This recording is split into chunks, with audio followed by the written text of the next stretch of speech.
Magandang gabi mga kapamilya, ito na naman pong muli ang inyong lingkod upang maghatid ng mga ganap dito po sa episode ng FPJ's Batang Quiapo, ang pinakaabangan ng sambayanan. Nang malaman nga po ni Supremo na buhay si Amanda, ay gagawa nga po siya ng paraan upang sa ganun nga ay mabawi niya ito sa kamay ng kinakasama nito na nagpapahirap sa kanya.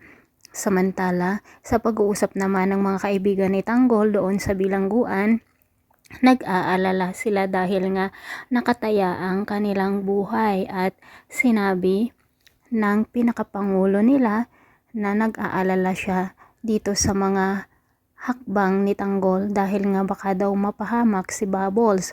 Ngunit sinabi naman ng isa sa kanila na huwag ito mag-alala dahil magaling si Tanggol at alam niyang kayang-kaya niyang isakatuparan ang misyon na ipinagawa sa kanya ni Chief Espinas upang sa ganun nga ay mailigtas ang kanilang buhay. At dito na nga po nagkaroon ng matinding bakbakan sa munisipyo na kung saan nga po ay nagtagumpay si Bubbles na barilin si Congressman Sibilya, ngunit nang dumating ang maraming mga pulis at iba pang tauhan, nagkaroon ng pagkakataon na makatakas ang congressman o maitakas ng kanyang mga tauhan. Kung kaya't nang dumating na nga ang pulis, medyo nagkaroon ng takot si Tanggol at sinabi niya na tatakas na sila, ngunit hindi pumayag si Bubbles dahil nga kung hindi nila maisasakatuparan ang misyon na ito ay siguradong mamamatay lahat ang mga kaibigan ni Tanggol at hindi na sila magiging malaya at mawawalan na tuluyan ng tiwala si Chief Espinas sa kanilang dalawa.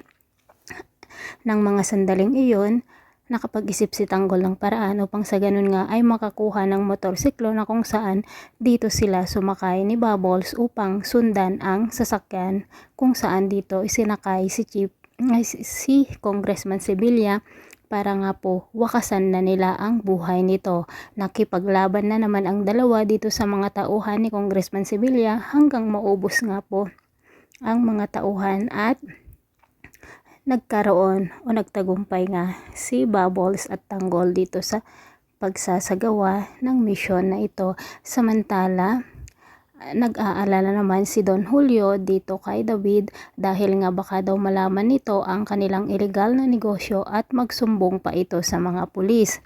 Kasi pinapanood nila ito habang nasa eroplano itong si David at meron nga po siyang hinahalongkat. So, magiging hindi maganda kaya ang kahihinatnan nitong ginagawa ni David na paghahalongkat dito sa eroplano at mawawalan ng tiwala si Ramon sa kanya. Maraming salamat sa panonood. Bye-bye.